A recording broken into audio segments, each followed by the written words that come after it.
What's up, YouTubers? Today I'm going to talk to you guys about 5 things I love and hate about my 2015 Foreman 500. Let me get my phone here and kind of wrote down a few things, give y'all some ideas about the four-wheeler, and just kind of give you an all-around general aspect of the four-wheeler. First things I'm going to give you is the things that I hate about it. This ATV is actually a solid axle rear end. The solid axle rear ends have an extremely bad wheel hop. Worst decision I ever made is to get a solid axle rear end. It's got bad ground clearance. I mean, it's just overall not as good as the IRS. If you have the money to get the Rubicon or a 420 IRS, get the IRS. It's much better. It rides better. I mean, the height is a lot better. Just around a lot better rear end on the ATV. So what I mean by wheel hop, so I'll show you a little video here. Just see kind of what I'm saying. And then the second thing that I hate about it is lack of power. Now I know everybody's thinking, well, you bought a Honda, you bought it for durability. You can still have durability and some power. I mean, this thing's it's pretty bare bones. I mean, it has very, very little power. It could definitely use to have a little bit higher first gear as well. First gear is basically just so low that it's almost unusable. Unless you just want to pull really, really heavy loads, then it's great. But even then, I could put the four-wheeler in second gear nearly and light up all 4 tires if I'm pulling on something. So it's kind of what you're doing with it, I guess. But I do think second gear is a little too low. The second thing is ground clearance. Kind of got onto that. The non-IRS ATVs and the Hondas sit very, very low. I don't know exact height and everything to it. I think it's somewhere around like 12 inches in the front, 12 or 13 inches in the front, like 11 in the rear. So it's not much at all, and that's with 27-inch tires. The fourth thing is a bad hitch. And what I mean by that is like your little receiver, or however you want to put it. Say the Polaris and the Can-Am, they have a receiver piece where you can actually slide a hitch into it, a receiver hitch. Hondas don't have that. You basically have one option, is to put a ball on it, and that's it. So that kind of sucks. The design of it's not real good. I don't remember exactly how the IRS suspension is. I believe it's pretty much just a ball as well.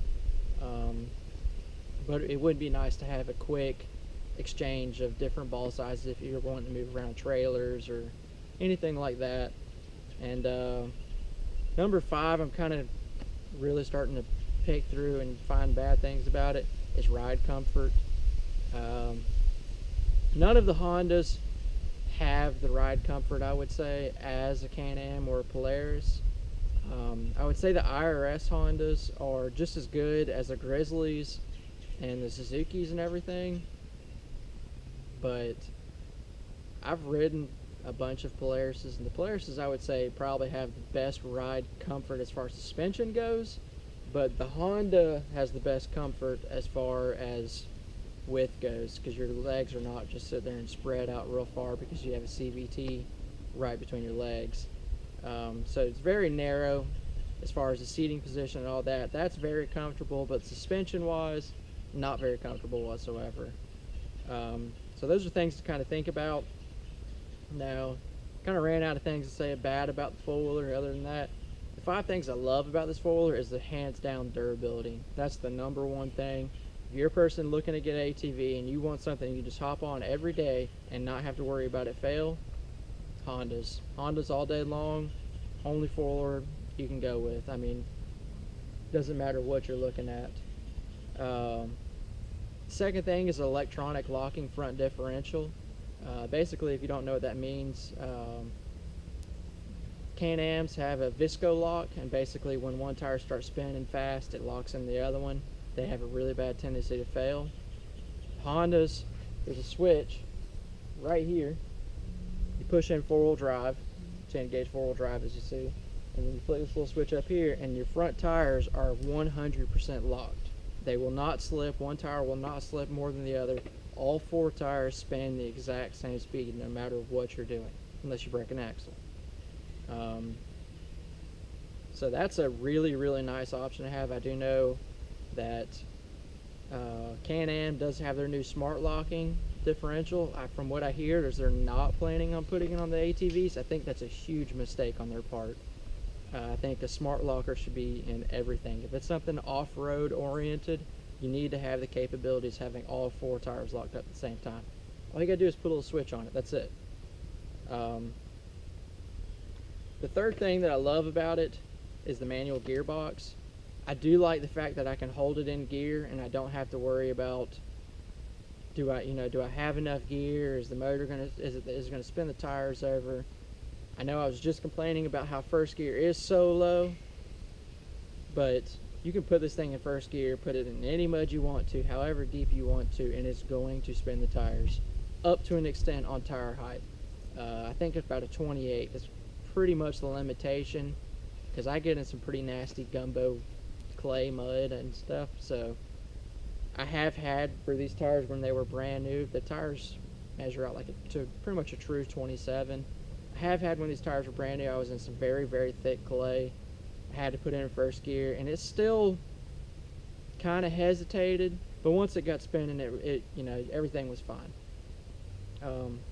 But like I said a second ago, I do wish first gear was just a little higher, because first gear revs out at 8 miles per hour in this thing. 8 miles per hour don't clean out tires, and second gear is too high. So you basically hit second, it bogs back down. So to have the option to go where first gear would go to maybe 11 miles per hour, I know that don't sound like much, but 3 miles per hour when you're doing tire spinning, it's got a big difference to it. So those are, it's kind of a love-hate, I guess you would say, but I just I wish I had better first gear. The fourth thing is the radiator on these things. I don't know how, I mean, they're pretty much in the exact same place as all the other ATVs. The radiator in this thing, I've only had clogged once. And the reason why I had it clogged is because I was basically to my front racks and just straight sludge. And even then, I didn't clean it up for like 3 months afterwards. And the only reason why I found out then is because I was pulling a heavy load and then the fuller started to overheat. So I don't know what it is about these things, but they just take a lot to really clog the radiators. I mean, I know people with Can-Ams, I know people with Polaris, I know people with the Yamahas, I know people with Suzukis. Pretty much all the ATV brands there are in the market. I've driven them, I've rode on them, I've rode with people that own them, and they all have bad radiator issues. I mean, the radiators clog on these things left and right.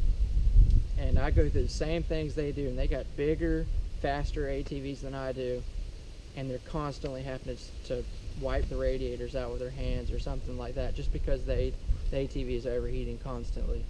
So that's I don't know what exactly it is. If somebody does know why it's not clogging like everything else, comment on here. But I'm telling you, these things don't clog that easy. And the fifth thing would be watertight parts. I know Polaris has gotten away from this.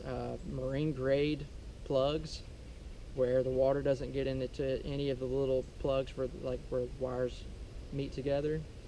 From what I hear, is they no longer do sealed wiring. The Hondas, 100% sealed. Literally drop the bike all the way underwater as long as you got a snorkel and you're good.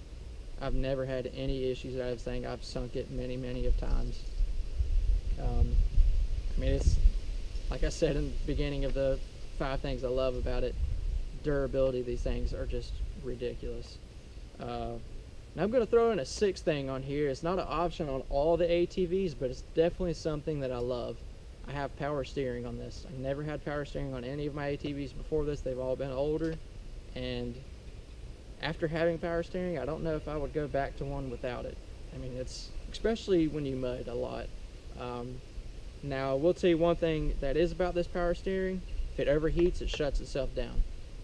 I've had it do it to me 2 or 3 times when I'm in the middle of mud and I'm kind of rocking the front handlebars back and forth and trying to get it to go, and I guess it just overworks it and overheats it and it shuts itself off before it burns it all the way up. Very, very nice feature. They're not very expensive. I think the front steering box for it is like $200. It's basically just an electric assist box. That's really everything I have to say about my Honda. If you have any questions, you have questions of tires, you have anything at all that you want to know, just ask in the comments. I'll try to make another video where I'll comment on your comment. I will be making more videos as far as the ATV side of it all goes. It's going to be a little while. I'm currently looking for a job, so that kind of sucks. I was working at Cisco for about 5.5 years, so yeah, but hopefully I'll get on UPS and give y'all a whole bunch of different things to watch. If I can get this channel big enough and I can get it where I'm actually making an income of it, I have a lot of ideas that I really want to do. I think a lot of you will really like it, as far as doing brand competitions that a lot of people don't like doing. I'm going to 100% pay for it out of my pocket, especially if I get in with UPS, then I'll be making plenty of money. So I've got a lot of ideas, and I really hope you guys like the videos that I have been posting, and thanks for watching.